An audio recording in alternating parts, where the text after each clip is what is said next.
There, it's over. Cool. And we're gonna get a little bit of reward, and we're out of here. Master Diamonds, yay, 3,000. We're gonna leave out of here, and let's go back to the main town, Protector's Enclave. All right. And I'm going to pop over to the Notion page. Let's do that real quick. We'll just pull this up in front of us here. And let's do the Notion page. It should be down here. Here we go. Okay, great. So I'm going to do this into a couple of individual videos. So if you already know how to play Neverwinter, this is just for fun, right? This is like nostalgia. I'm a video game director in the game industry. I've been doing it for 30 years. Like I was on Unreal Tournament. I helped do all the Crysis games. I helped reboot Doom in 2016. I worked on a Warhammer MMO a long time ago. So for me, you're going to get like a non-streamer kid perspective on things. Nothing wrong with streamer kids. You're going to get kind of an old school gamer who grew up with D&D perspective on things and a little bit of history. So if you like that kind of stuff, you don't like someone screaming into your webcam, this is a cool video for you. This first one's going to kind of cover what's up with the game. You don't know nothing about it. What's good about it? Why would I even want to play it in the first place? And then I'll make a follow-up video, which will go with a brand new account with nothing, no money, and just start from scratch and talk about key bindings and combat and all kinds of details I've got broken down into this massive Notion document. And we'll do those with the character on screen, right? This is the only one that's going to be kind of text heavy in the beginning. So Neverwinter, this was a game. I was a big Neverwinter Nights mod maker. This was a game that was originally announced by Atari, who owned Neverwinter Nights, which was developed by BioWare. Mostly Trent Oster's the lead on that. Neverwinter Nights was awesome. I mean, it was the D&D 3.0, 3.5.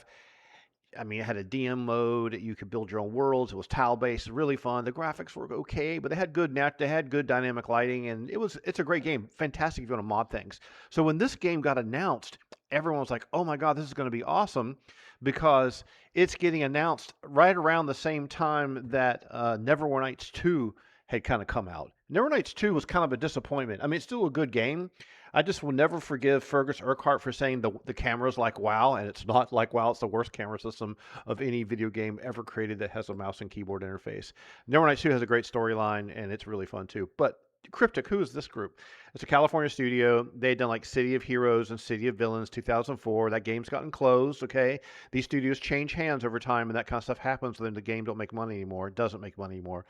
Champions Online still going. If they released that in 2009. Star Trek Online 2010. So in 2010, Star Trek Online is kind of like the base model of what they started with Neverwinter, probably with the same engine, but then Neverwinter branched off from this. It's announced. And it was first announced and shown off at E3 in 2011. It was going to be this cross-media game coinciding with a bunch of books by R.A. Salvatore. I remember vividly, because I loved all the Drizzt Stewart books when they first came out. I mean, I read The Crystal Shard and The Halfling Gem and, you know, all the Mithril Hall, all those books in the beginning, when Drizzt first became popular, like the day they were released, because I was reading tons of Forgotten Realm books back then, like Tantris and everything else. And the Forgotten Realms is a cool world because it's so much more fleshed out with stories and gods and all this kind of stuff compared to Greyhawk. I personally love Greyhawk the best, and you can thank Darlene for that. Her map is godlike. I just love Greyhawk. It's just so awesome. But so Neverwinter was going to be this quasi Dragon Age Oblivion game, and you know, Jack Emmert, who is the creative entity behind Cryptic, said it's not an MMO in the sense that there aren't zones and hundreds of people. You're not fighting for spawns. There's a very strong storyline throughout the game, so it's more of a story-based game, closer to things like Dragon Age or Oblivion, which we really try to follow. Now, this is before Perfect World Entertainment got involved. And if you know R.A. Salvatore, even his son writes books now, I believe, you know, at this point, remember, Wizards of the Coast is rolling off of Dungeons & Dragons 4th edition, and they're probably in the early stage of developing 5th edition, but they're still trying to grow and expand 4th edition to see if it will still be successful. Like, is it still going to be cool? And so there's tons of great books and stuff for 4th edition. I mean, some of the developers on Paizo's Pathfinder are working on 4th edition, right?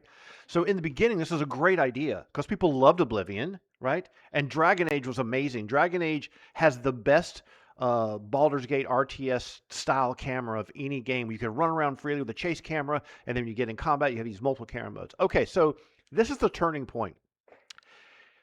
Perfect World Entertainment, which is a Chinese company that makes Perfect World Online and Forsaken World, a bunch of MMOs that are kind of WoW clones with Asian characters and stuff. Not an amazing game. The beautiful, colorful, low key, click to run kind of a game. Not that big of a deal. Go play them sometime. They're ancient. They've never really been updated. They're Japanese free to play. Excuse me, Asian free to play games. Not Japanese, but they're Chinese, Korean style games where there's lots of free to play elements and ways to spend currency and premium currency. So Perfect World acquires Cryptic and changes the game from this Dragon Age Oblivion, which is both of those are single player games. You know that they're not multiplayer games, into a games as a service Asian Korean Chinese style MMO, not to be a WoW clone, because at the same time, remember Terra is out. Okay, and Terra was another action-oriented game, really cool, but it was also Korean MMO style stuff with scantily clad female characters and over-the-top big brutish orcish male characters. So when the game gets purchased, they're converting the entire vision of what Jack and the guys originally probably wanted to do, which was going to be really compelling and awesome, and had R.A. Salvatore writing a storyline for it, into a free-to-play MMO. But that doesn't mean it sucks, right? It's just taken a turn for something else. As a side note, I was working as the lead designer on Warhammer Online DMO, which stands for Dark Millennium Online. It was being developed out of Vigil Games in Austin, Texas. It was a great little studio. All kinds of Austin veterans that have worked on Tabula Rasa and a bunch of other stuff. At the same time, the Star Wars Knights of the Old Republic is being made here. Excuse me, Star Wars The Old Republic. The MMO is being built in town. Some really, really great friends I made working there. Some of them have moved on to work on ESO and things like that. So anyway, we're working on Warhammer Online, which is kind of an action camera WoW clone, but completely set in Imperium versus Eldar and versus Orc, etc. Great MMO. Made PvP awesome. Think of the original Warhammer Age of Reckoning MMO done by BioWare and EA Mythic or whatever the hell you want to call them, and take that and turn it into really awesome outdoor world, zone event type stuff. Anyway, so perfect. This is a landscape time. You're talking like, this is like 5, 6, 7 years after WoW has launched and already done the Burning Crusade. Okay. And then they've done the Wrath of the Lich King. So the WoW model is hugely popular at this point, and a lot of these other games are trying to catch up to this. So today, Neverwinter is a free-to-play MMO. It has an action camera. An action camera, as you just saw in the video clip, is where you're running around and the camera's chasing your character. It's not a hold the right mouse button down camera, or it's not a first-person camera like in EverQuest, etc. So because it's an action-oriented camera, where your character is pointing, the reticle, and we'll talk about this in the gameplay videos we're going to do, is how you control your character. So originally, when they were talking to R.A. Salvatore and all this business with Wizards of the Coast, this is still before 5th edition has been released. D&D 5th edition comes out in 2014 with just a player's handbook, and they staged all the book releases. Remember? The Monster Manual and Dungeon Master Guide, they all spread them out. So the game didn't get converted into a 5th edition game until like 2014 when D&D became popular. So for the first 2 years of Neverwinter, it is a 4th edition game. Well, with all the type of nomenclature and the names and everything that you would think of that you would see in 4th edition that was quasi-MMO-ish. And they had some of the classes in there, but not all of them. But it's still set in the Forgotten Realms. You're in the town of Neverwinter. And the game as a free-to-play Asian MMO made by American people with American sensibilities, American art styles, and Forgotten Realms look and feel. It has solo and multiplayer, and there's tons of YouTube guides. Aragon is one of the Irish guys who makes videos all the time, although he's doing lots of Throne and Liberty junk, which I think is a waste of his time, but whatever. He's brilliant, has been doing Neverwinter for years. He's a great YouTuber. Angicat has a website that's a good introduction for people. I'll put links in the description for these things. Neverwinter is very different from DDO. If you watch me play DDO recently, you don't have lock-in-place action, and it's different than Lord of the Rings Online. Lord of the Rings Online, as you're moving around, you can turn the penalty to hit on and off on whether you're moving. The idea being that if you stand still, you're more accurate. And in DDO, Dungeons and Dragons Online, this doesn't matter. Except you have to stand still to maximize your bonus to hit. It's not an option to turn on and off. In Neverwinter, you can move around as much as you want, but as soon as you do an ability, which is a short number of powers, Okay, like at will powers and ones you can do in the encounter powers, and then there's daily powers, and we'll look at that in the next video. You get locked in place. So while your character's doing something for 1.5 or 2 seconds, you can't move, and you can sort of interrupt it by dodge rolling or doing a shift ability, but it's not like you can frame cancel like in Terra. Now, Neverwinters, you probably saw a moment ago. The themes are great. People have cool mounts. They have cool gear. There's cool particles everywhere. There's spells. There's sound. The music's okay. The navigation of the world is all instance-based, so it's massive. They can make the game have thousands of instances. So it's not an open world game where you run across the landscape. Because it's been around for so long, you probably have literally thousands of hours of gameplay here. They changed the level cap. It used to be like level 50, 60, 70, 80, and then they did a squish and they put it all down into 4th edition and made it level 20 as the max level now. And they've redone the whole first-time user player experience to be much more guided, and they're giving you astral diamonds. And we're going to play through this in a video series. And it's much easier for people to get into the game and have some fun with it, and then they can kind of find their own place to stop, right? I mean, some of these games are so hardcore, you can spend 9, 10, 15, 20 years playing them. A lot of people jump into the game, it's so fun to learn stuff in the beginning phase, and then they kind of get like overwhelmed with their long-term goals become too long-term perhaps. But there is literally, like in DDO, like in EverQuest 1, like in EverQuest 2, thousands of hours of gameplay. Now contrast this to World of Warcraft, where you need to play the latest expansion, get to the latest gear, play the latest battle, the battlegrounds, play the latest, arena, play the latest heroic, dungeons, and do the latest raid, and that's it. You've exhausted all the content. Or look at Path of Exile, right? The Path of Exile has a league. It's the same tired campaign over and over and over. Get through that, get to mapping, get to 16s. It's all about builds and the divine economy, which is unfortunately credit card swiping, right? Which is its biggest weakness. Now, we'll talk about the economy in Neverwinter because it has a premium currency system as well, very similar to you might see in some games, but not quite as friendly as Warframe. But let's go. How do you maximize your play here?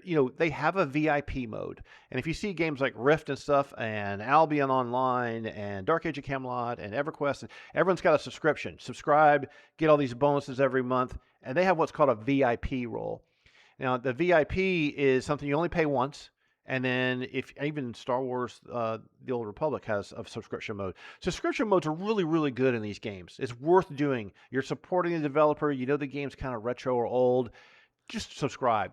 In this situation, VIP is like a one-time fee. It lasts 30 days. And during that 30 days, you get, based upon how many months you've been a VIP for, you get different bonuses. But at the basic level, as soon as you pay $10, you're going to get a reroll token every day, so you can respec your character all the time. You're going to get an enchanted key, which means you get to open lock boxes, which have really valuable stuff in it, and epic and all kinds of awesome mythic mounts and stuff like that. And you're going to get plus 15% astral diamonds for any time you're doing dungeons, skirmishes, and PvP. The economy works with astral diamonds. And in one of the other videos, I'll do a lot of details about that. So there's many, many types of ways to have fun in the game. It's a very fun progression chase game. The combat's pretty fun. It can be hard. You get to a situation where you can get outclassed. It does have an element of skill to it.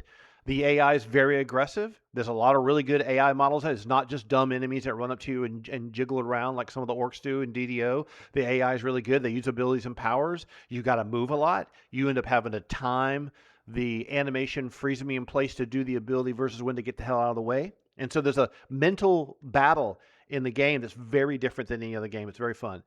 It has a lot of economic elements to it. The things you do can earn things that you can sell to get the premium currency and then buy stuff off the auction off for the premium currency, or then buy things off their store. You don't have to spend money buying their premium currency. You can if you want to, but you don't have to. And most people don't. Most people earn them. And it's the same thing with Warframe. You play Warframe, you can go buy Platinum and get access to a bunch of Warframes and stuff, but you can't really earn it in game the same exact way. It's not as obvious. Like you can't do a daily activity and get paid premium currency. So there's a lot of team play elements, like there's lots of grouping, lots of PvE. There is a PvP mode. I played it a lot many, many years ago, but after the squish and a change to 4th to 5th edition, I don't play it anymore. I don't see any rewards for it. It may be dead. But it's very competitive because people are trying to get the highest item level and the highest level gear, and the tail to do that is so long, and the visual looks of your characters can change so much over time. It's a long tail game. This isn't a game you go in 3 weekends and you're done with it. I mean, it's not a single player game at all. There's a lot of fun in collecting stuff, and the reasons for collecting the right things, because there's so many interesting systems between the gear and the enchantments and all this kind of stuff. Let's go back to the game real quick. Let's turn this on here real quick, just to give you a sense here. I don't want to be logged out here. Hang on. All right, let me just open a character sheet real quick. So you got all the gear that you can get, and then you're going to have enhancements which modify your character. My character, this is not an in-game character. Okay, this is the character I played through the guided tutorials and started doing some of the campaigns. No, I mean, this character is fun, but their item level, I mean, the max item level I've seen people when it's 120,000. But you're going to have, things you can modify your appearance. You're going to get boons from doing different types of campaigns. You're going to have companions that are going to give you different types of abilities. You're going to have a number of companions that are going to boost like a bolster level for your character. You're going to have all kinds of mounts. They're going to have mount abilities. You're going to have a stable full of different mounts. They're going to have things. So all these elements together create the power for your character. So it's not just the gear and the hit points and the level. There's the chase of power is probably the number one thing that you will do in the game. Let's go back to the Notion page real quick. And let's put this up first. There we go. All right, so the Pride of Investment has an EverQuest style hook to it. If you ever played the original EverQuest 1 or EverQuest 2 somewhat, not just WoW. Like if you only ever played MMOs of WoW, you won't understand this. If you played Ultima Online, Dark Age of Camelot, Asheron's Call, maybe the original Star Wars MMO, there is a level of pride in investment in a character that you love, that you've learned how to play so well, and you are getting the best in slot for every one of those characters, and you know that you've got a path to go from A to B to C to D to E to F, and you know one day you're going to get to W, X, Y, and Z, which is where the best in slot is. So there's a path to upgrading, and every time you make an incremental step in progressing your character, there's a pride and investment because there's immediate impact on the content you can do, like immediate. So the game is updated like 2 to 3 times a year with big modules. They're up to module 33. And these things are usually like brand new zone, brand new dungeons, brand new quests, brand new dailies, brand new campaigns, brand new gear, brand new things to go get. A lot of people go in there and spend about 2 or 3, 4 or 5 months collecting all the stuff. It's longer than a Path of Exile League. And then they've got the latest and greatest stuff. And so some people come back for those, and some people just play alts and then gear all their alts. So there's a lot of fun things to do here.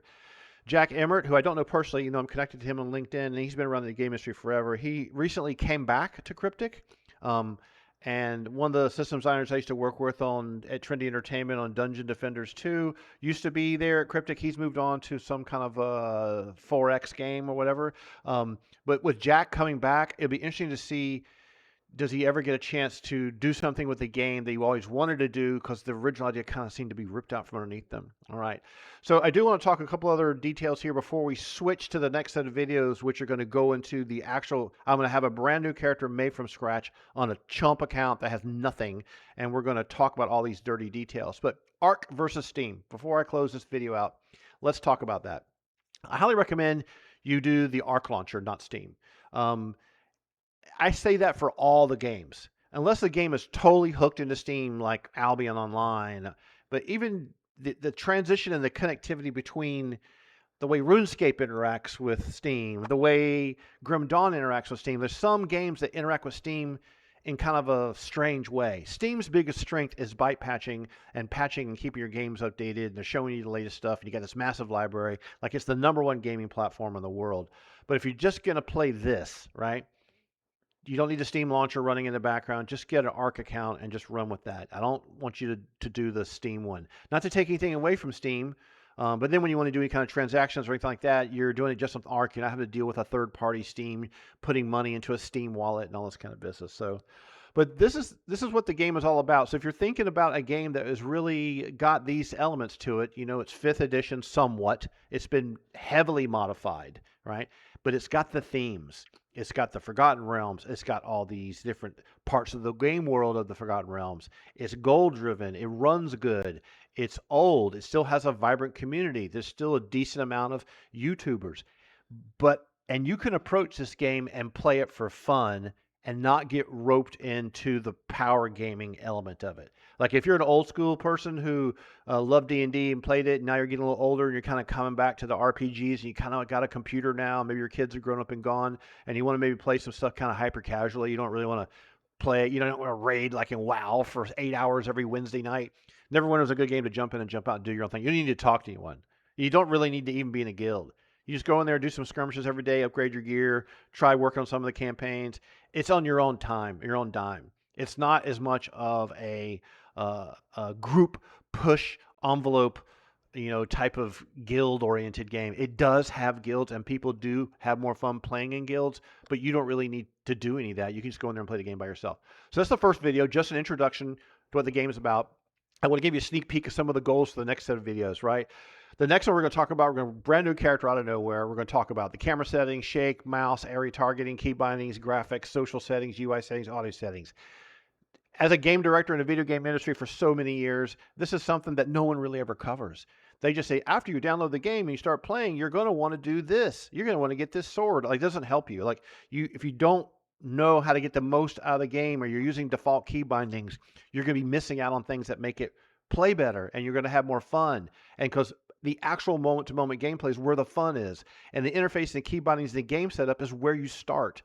We'll talk about world interaction, how you interact with NPCs, players, inventory, how your major UI screens can be accessed and changed, your mouse and action camera, instant selection, the mini-map, the event calendar.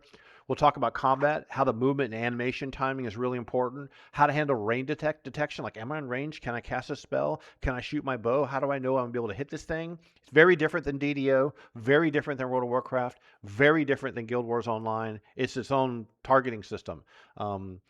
Conceptually, it's the same, but the feedback for knowing is different. Cooldowns and synergies between abilities, how to set up your hotkeys. We'll talk about defensive strategies in combat, which are really important for people that aren't necessarily hardcore gamers and haven't been doing it like a child, like I have for 50 years. We'll talk about areas of denial, the shift dodge abilities, step away from enemy animations, which is a great way to keep yourself alive, target priority with and without cover, healing, auto-turning when you're casting on a moved target. When a target moves, it almost is an implied target lock. We'll talk about press and hold abilities and how not to be a block of hit points.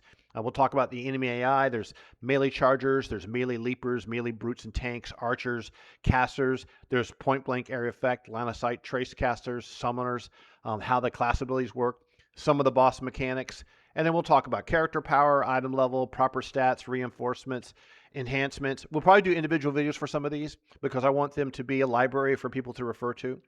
We'll talk about the functions for enchantments, how do they work, the campaign stores, how to get refinement points, glyphs of potency, golds, moat, all the stuff that you need to upgrade enhancements, which you saw on my character sheet a moment ago, look like a bunch of little round, disc. They look like little jewels. Boons, which you're going to collect from campaigns.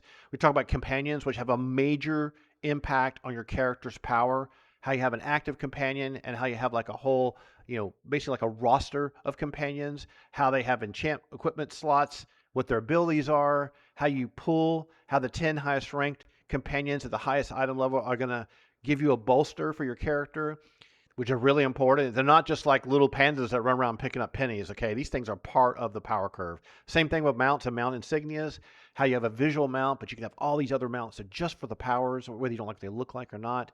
We'll talk about how shared resources in the bank works, how astral diamonds and gold, trade bars, companion upgrade tokens, mount upgrade tokens. It's very overwhelming. And so we'll do some of the stuff individually because as you start getting some of the stuff, you're like, what do I want a Reaper mark for? When will I ever start to get Reaper marks? So what's a trade bar for, etc. We'll talk about the economy, which is based on gold, silver, and copper as a basic consumable cheapo item purchase, but astral diamonds and Zen is the main economy. We'll talk about what you can get with gold, silver, and copper. We'll talk about Zen, the ratio of astral diamonds to Zen, and what that really works for, because that is a premium currency you can reverse back into a dollar value to some degree. I mean, you'll see things for sale for 7.5 million astral diamonds, like $100 worth of stuff if you were just flat out buy it. But you don't have to. You can earn all that stuff in the game. We'll talk about astral diamonds, how much you can earn per day, what the best way to earn them is while you're having fun. We'll talk about invocation. We'll talk about seals. When we do our level 1 to 20 campaign run with our scrub brand new character, how you're going to get gear along the way, how the combined rating works. So we're going to cover all this kind of stuff. We'll talk about time, campaign traveling, and I got a link down here to a Warlock healer build, whatever. I don't know which class I'm going to run the videos in. I might just do a simple Ranger DPS to keep it easy rather than playing like a healer or a caster. But yeah, I want to get the series started here pretty soon. I hope you have fun with it. I'll try to break it up into individual topics per video. And we'll see you in the next one. And this will be its own playlist. And if you have any suggestions or questions, ask away. It's a really big, robust, fun game to play. And there's a lot of neat things to do here. Okay, great. That's the introduction for this one. And we'll talk to you again real soon.